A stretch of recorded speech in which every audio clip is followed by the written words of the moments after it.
Well, those assholes were right. That is Anacostia Station right there. Metro Station.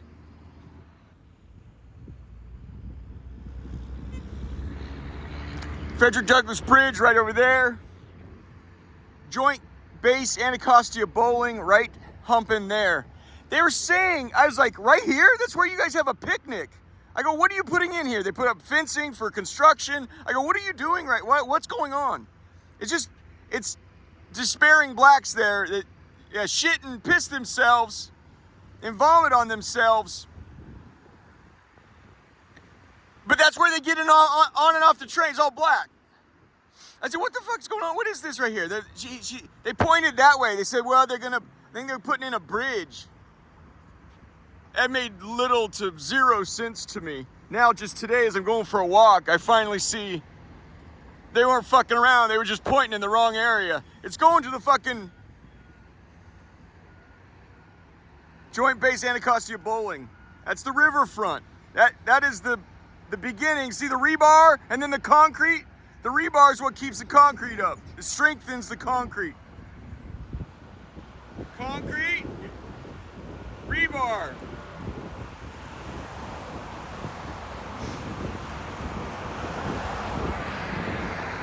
That's what I was calling California, especially Southern California, be very familiar with this idea, the concept of a flyover. So apparently it's going to go over. I imagine it must be much taller, but that's what I was saying needs to, with that, I don't know what freeway that is that goes over the Potomac, but that's sort of the concept here. But it's further evidence you know how to build a flyover when it's to your profit, right?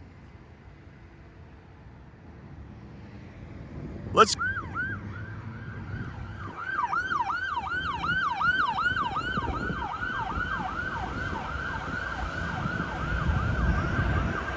I never know when it's my turn, to be honest with you. Shocked I'm still walking around.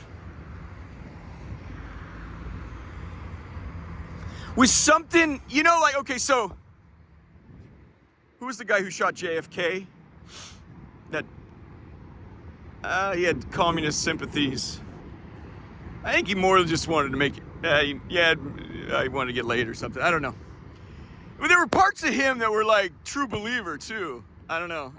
But the guy who shot JFK, we suspend laws for certain things. When they found him hiding in a theater after he blew the head off of JFK downtown Dallas or down in Texas somewhere, you know, the first thing they did is crush his fucking, give him a roundhouse to the face. You know, that's the first thing you do, right? Well, I had to conclude they're not going to, with what I've done, they're not going to come in and go, okay, we'd like you to place your arms behind your back. You know, it's not, no.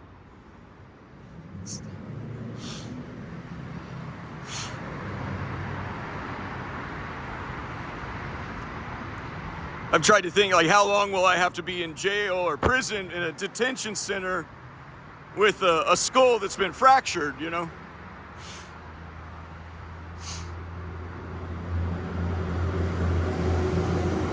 Yeah, and he wasn't going to survive long, and he knew it. Jack Ruby shot him in the parking garage. He knew he wasn't going to live long. You can't do shit like that and not, you know your life's over. I mean, that's, so with what I did, it's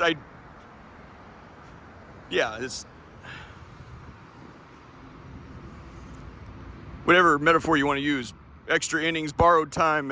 I died a long time ago, so this is, that might help explain like why I knocked people around before this, so it doesn't explain everything. But I will say, at the shelter, like you might go, why is that man not resting in a shelter and putting his life back together? You guys, they can't. It's colder in the shelter than it is out here. It's officially hypothermia season right now. Today is the first day. It's colder in the shelter. And we have to piss in strange places They will just throw their dick off the side of the bed and piss on the floor. And you want to know why he chooses to sleep out here? Why, buddy? Why won't you put your life back together, son? You know, well, buddy, they put you out there to die. There's no, you know. The worst part about it for me is like even if they have the gumption to get off and get out of there, you got police who will arrest you the moment you try to to get on the train. You know, I'll never understand that. You know, it's like, well, I'll put the you know, the butt of my rifle across your skull too. You know, that right there. Like, there's no hope. And if you want to call it, maybe, you know, J.D. Vance is right in his book Hillbilly Elegy. He's like, well, it's learned helplessness. Well, who taught them this helplessness? Who taught them that? So I got to ask you a very sincere question, friend. We have like this, all the opportunity in America, right? We have one of the most astonishing rates of imprisonment in all of history. Why? I have to ask you, do you think that is? Is it possible that it's because black people spend they put a lot of their efforts into stealing back what was stolen from them? I've never applied too much thought to it. I've thought, well, we have a prison population problem, but the black problem's never been mine. I have to ask you, is it safe to conclude they're trying to get back what's been taken from them? One hell of an advantage we started with, isn't it? You crush their souls, steal their spirit, run it through a blender and a grinder, tell them to get the fuck out of here. They build your house and you say, get the fuck out of here. And then we relabel our past, right? I relabel my sins, unfortunately, sometimes, unless the Lord's threatening me, right? We say, well, we freed them. Lincoln swore up and down, and so did the slaveholding states fighting for the North. It ain't got shit to do with slavery. They're all, this ain't blacks. They insisted over and over again, this ain't black. This ain't.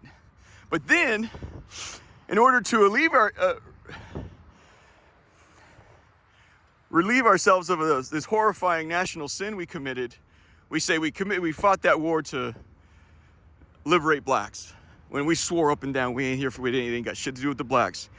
He said, you can come back into the Union, you can keep your blacks, keep your slaves, I don't care. Lincoln had the monument there. It's down in the basement, but it's in broad letters in the basement.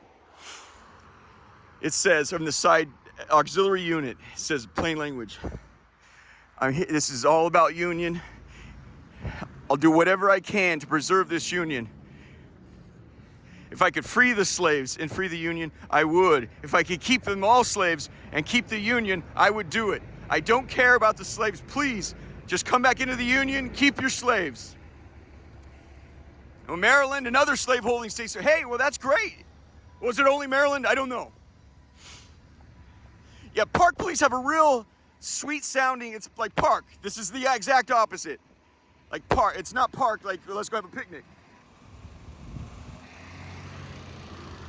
They're associated with, yeah, you saw the helicopter that was zeroing in on me at Andrews Air Force Base? That's park police. They don't fuck around. Even when you see them on those horses, that's real cute and everything. You just gotta understand you're dealing with a different deal there. So we relabel that war that we were freeing black, like we did this great thing for you. And in '63, after Gettysburg, or whenever it was, he freed the slaves. You know, why the hell did you do it? He says, I had no other choice. If I didn't do it, I was gonna lose the fucking war. You know. So I have to let's circle back to what started this conversation. Do you think it's because blacks spend most of their time trying to take back what was stolen from them? You're now free to go. We've built our nation. You're now free to go.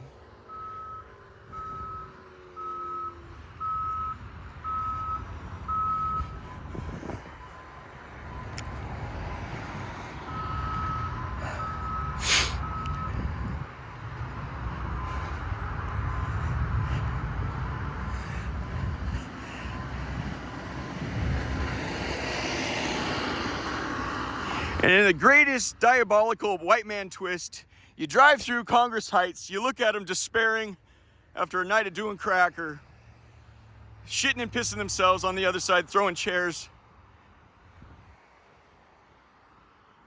And you say, well, you did it to yourself.